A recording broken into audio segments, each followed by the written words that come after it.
la diferencia que hay entre España, los holandeses y los ingleses. ¿Cuál es la principal diferencia que hay en todos esos viajes de la primera etapa de la colonización de América por parte de los europeos? Ni los holandeses, ni los ingleses, ni los mismos franceses, también hay que incluirlos, vinieron con sacerdotes, vinieron con pastores. Eso se tarda un poquito en ellos. España desde el primer momento no viene con ningún sacerdote, pero viene con 3 cruces pintadas sobre las velas mayores de los 3 navíos que vinieron.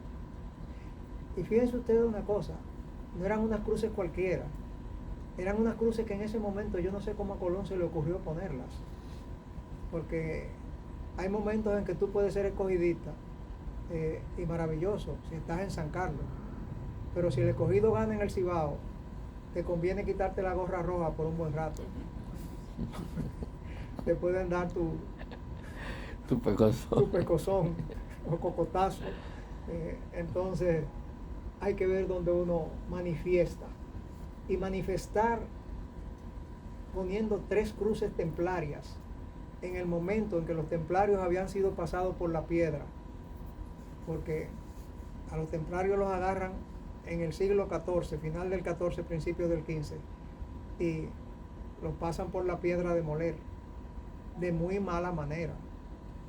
Entonces, en el 15, tú andar privando en templario no era precisamente un momento muy adecuado para eso.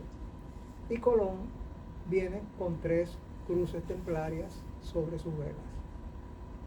Esas son de las cositas que a uno se le pasan por decir, vino con 3 cruces, sí son 3 cruces, pero ¿cuáles cruces? Hay muchas cruces, la de Calatrava, la cruz de la Soledad, etcétera, etcétera. Pero esas cruces que él trajo eran las templarias. Y ahí uno empieza a decir, bueno, ¿por qué cruces templarias? ¿Por qué 3? La Trinidad de Dios. Y así empieza a complicarse, si uno quiere meterse dentro de la historia. Hay 2 historias, la historia superficial y la historia profunda. Si uno quiere, se queda en el compendio que nos dieron en la escuela y ahí termina la cosa, tan sencillo como eso.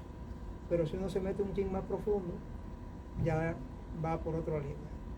Cuando Colón vuelve con un cura y dan la primera misa. Fíjense ustedes, ¿qué dice Colón en su diario? ¿Y por qué un jovencito como el arquitecto Glives, un jovencito recién salido de la escuela de arquitectura, recién graduado, es el que gana el concurso de Faro a Colón? Ahí habían grandes nombres de la arquitectura en ese momento. Frank Lloyd Wright, gente como esa, a ese nivel, concursando. Y no ganaron, ganó Glives. Porque Glives hizo el trabajo. ¿Cuál era el trabajo? Si a ti te encargan algo simbólico, en vez de a ti, por tu creatividad, ocurrírsete una idea y tú aferrarte a esa idea y desarrollarla, tú vas a estudiar el personaje, a estudiar el motivo de lo que se te encarga, y entonces tú creas en base a eso, no en base a tu gusto personal, sino en base a la historia. Y Glives mira el diario de Colón, y en el diario de Colón, don Cristóbal dice a sus seguidores, a sus tropas, a su gente, id plantando cruces por todos los caminos, id plantando cruces. ¿Y qué hace Glives? Una cruz. Si ustedes han visto todos los proyectos, hay torres, hay 1000 cosas extrañísimas, hay globos, bueno, en fin, pero él hace una cruz plantada en el suelo. Y esa cruz, fíjense ustedes cómo la ponen allá, donde está, está orientada de oriente hacia occidente. Entonces, él gana el concurso, un muchachito. Entonces, volvemos otra vez atrás. Las cruces de Colón en las naves. El cura que llega y la primera misa y el decir, id plantando cruces. ¿Quiénes vienen luego? Cuando ya se establecen aquí y se establecen del lado oriental, vienen curas también. Pero cuando llegan de este lado, y ahí es que la historia coge su vuelta, cuando llegan de este lado, ¿quiénes vienen con Obando? Los franciscanos. No cualquier cura, los franciscanos. ¿Y qué hace Obando con los franciscanos? Obando le da a los franciscanos el mejor sitio de la ciudad. Pregunta, ¿dónde usualmente están los castillos? En las poblaciones donde está el punto más alto de la ciudad. ¿Cuál era el punto más alto de la ciudad en ese momento? ¿Dónde están las ruinas de San Francisco? Ese era el punto más alto. Y él le dio a ellos el punto más alto, el punto de preferencia. ¿Y por qué? Obando era fan de los franciscanos. Y de hecho, Obando de vez en cuando vestía el hábito franciscano. Eso sí, con una diferencia que a San Francisco de Asís le hubiera dado risa o le hubiera entrado a patadas. Él se ponía el hábito franciscano de seda. Coño, qué Contrario, ¿verdad? En vez de ser sencillo, un lujo. Lo de San Francisco era toda la pobreza, exactamente, lo más humilde, bueno, pero él se lo ponía de seda. Bueno, llegaron los franciscanos, los dominicos. Entonces, no, espérate, llegan los franciscanos. Llegan los franciscanos con Obando. Y le cogen el mejor sitio. Y después de los franciscanos, viene que se va Obando. Cuando se va Obando, 1509, ¿quiénes llegan? María de Toledo, el virrey Don Diego y los dominicos. Entonces tenemos a los dominicos aquí. ¿Qué es la ciudad de Obando? Las 4 calles. Las Damas, Católica, Meriño, Hostos. ¿Cuál es la ciudad del virrey? La Duarte, la 19 de marzo y para allá. Esa es la ciudad del virrey Don Diego. ¿Dónde se establecen los dominicos? En el borde de la ciudad del virrey, el convento de los dominicos. 1509 llega el virrey, 1510 empiezan la construcción de los dominicos, del convento de los dominicos. ¿Qué hacen los dominicos? Un complejo muy interesante. Capilla de la Tercera Orden, estudio de aulas abiertas, que luego se convierte en la universidad, convento y el templo. Ahí tenemos, ¿verdad? ¿Quiénes llegan después de ellos? Los mercedarios. ¿Dónde se establecen los mercedarios? Prácticamente en las afueras de la ciudad. Porque si ustedes se ponen a pensar que concentrada la ciudad aquí, todo el mundo, la gente importante aquí cerca, y entonces con el añadido que hacen los virreyes de poner el Alcázar en la Plaza de España, o sea que estamos mucho más aquí, se concentra todo, para allá eso era irse lejísimos. Todavía en el siglo XIX, principios del XX, cuando Francisco Eugenio Moscoso Puello nos cuenta en Navarijo que su papá venía de la esquina Sánchez, que estaba su negocio, a el Banco de Reserva, que era la calle del Comercio, y decía que papá venía cansado porque había ido lejísimos. O sea, fíjense ustedes, y más en aquel tiempo que todo eso era prácticamente monte de ahí para allá. Los mercedarios se establecen allá. Entonces tenemos 3: franciscanos, dominicos y mercedarios. Pero todavía queda un punto interesante. En 1524 vienen los seglares, es decir, los curas que no pertenecen a ninguna orden específicamente, pero que son sumamente importantes también. Llega Alexander Geraldino, Alexander Geraldini es el fundador de la catedral y el primer arzobispo de América. Geraldini tenía una característica muy importante. Geraldini era un noble patricio romano. Cuando ustedes leen la historia de América y leen un poquito de la historia de España, en España ustedes encuentran marqueses, condes, duques, etc. Y cuando leen la historia de América, ustedes encuentran a Cortés, a Pizarro, a toda esa gente. Pero, ¿y qué pasó? ¿Y los duques no vinieron para acá? Ni los condes. ¿Y a qué? ¿A buscar qué? Ellos tenían dinero y tenían buena posición. Aquí había que trabajar y matarse. Entonces, no. Y vinieron lo que vinieron a hacerse de nombre. Pero resulta ser que Geraldini era un noble patricio romano. Noble patricio romano. Y lo tiene en su tumba muy claro. Lo dice muy claro. Ese La tumba noble, está aquí, la ciudad. la tumba de él está ahí en la catedral. Ese es otro de los misterios. Él se pudo haber mandado el cuerpo de él para su ciudad natal, Amelia, donde los Geraldini tienen en la catedral de Amelia una capilla ricamente decorada por los mejores artistas del pre-renacimiento y del renacimiento. Pero él se quedó aquí en su catedral que él hizo. Entonces, ahí venimos al punto. Miren ustedes eso. Este noble patricio romano, ¿quién era? Era un enviado del Papa Inocencio VIII ante los reyes católicos. Los reyes católicos tenían un lío con el papado porque se habían casado siendo primos sin el permiso papal. ¿Quién arregla el lío? Geraldino. Ese enviado del Papa es el que arregla el problema.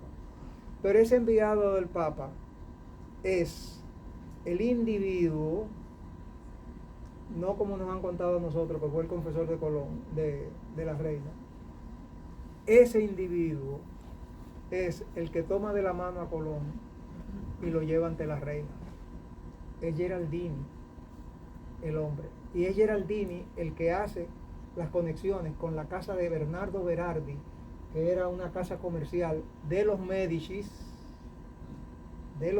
una casa comercial de los Médicis en Sevilla.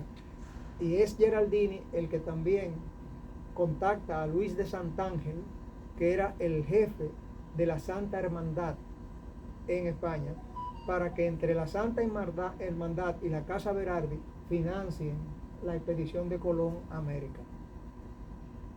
Lo de la joya de la reina, lo siento mucho, pero eso fue un cuento. Como lo de las hormigas de aquel lado, la plaga de hormigas también fue otro cuento. ¿Por qué? ¿Cuál fue la realidad? La realidad fue que Obando, cuando llega, encuentra la ciudad destruida por un huracán y además de eso pregunta, bueno, ¿y dónde voy a poner las instituciones de la corona?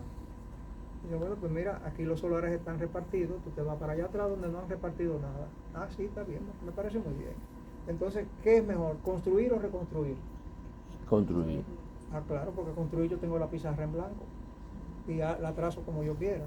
Entonces, él se muda para acá y hace una ciudad a cuadrícula, trazada a cordel y compás, la primera ciudad de América, trazada primero en el papel y del papel llevada a la realidad. Es decir, él primero hace su trazado humano en papel y luego a cordel y compás, midiendo, se hacen todas las calles y las casas. Y hace las calles del ancho que ustedes las ven. Son las primeras calles que se hacen en materia de cultura hispánica, de cultura ibérica, que se hacen de ese ancho. En España no habían calles de ese ancho en ese momento, a menos que fueran en una ciudad romana. O sea, desde los romanos para acá, el medioevo y los árabes habían acostumbrado a la gente a vivir en casas donde la calle era tan ancha como esto aquí. Y por ejemplo, ella está ahí, yo le quiero pasar una taza de café por la mañana, de balcón a balcón, yo hago así sin estirarme. Todos los que han ido a España saben que es así. En Toledo. Las calles son verdaderos laberintos, donde tú arrancas para allá y tú crees que te vas a ir para allá y cuando tú vienes a ver, vienes de allá para acá. Porque te perdiste de tanto vuelta y revuelta que dan. Bueno, de hecho, Villa de las Brosas, que es donde viene Nicolás de Obando, es muy parecido el trazado a lo que sea colonial. Yo he visitado la zona donde nació, de hecho, en la casa donde nació Nicolás de Obando, y es muy parecido a la ciudad colonial. Es un trazado de, como dices tú, estilo romano. Exacto. ¿Y por qué estaban haciendo eso los cristianos? Según iban reconquistando España, iban utilizando el trazado romano, que es al fin y al cabo en lo que se basa el renacimiento, el resurgimiento, como le dicen ellos, el renacimiento, en utilizar prácticamente la cultura greco-romana. Entonces se diferencian de los musulmanes porque las calles paralelas y perpendiculares entre sí forman cruces. Y así venían haciendo los campamentos y los nuevos ensanches a todas las ciudades que reconquistaban. Y la más emblemática de ellas es Santa Fe de Granada, que pasó de ser de un campamento donde estaban los reyes frente a Granada a ser un barrio de Granada, pero un barrio hecho a cuadrícula. Aquí él se sirvió con la cuchara grande, hizo las calles anchas como que todavía hoy en día pueden pasar 3 carros por esas calles, uno estacionado y 2 que pasan por al lado, a menos que aparezca un bárbaro como el que apareció frente a mi casa, que se estaciona como le da la gana y no deja pasar a nadie.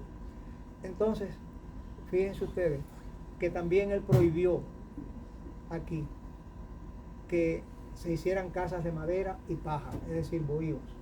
Las casas tenían que ser de ladrillo, de adobe, o sea, tierra apisonada en cajas en moldes de madera que se van subiendo.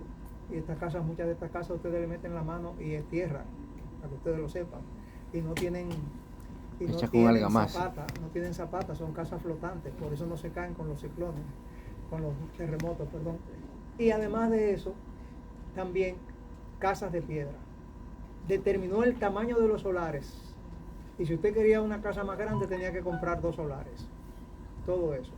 Y determinó dónde debían ponerse las iglesias que vinieran y dónde colocar la catedral. Él lo único que hizo fue una vamos a decir, sobre lo que era el templo de los indios.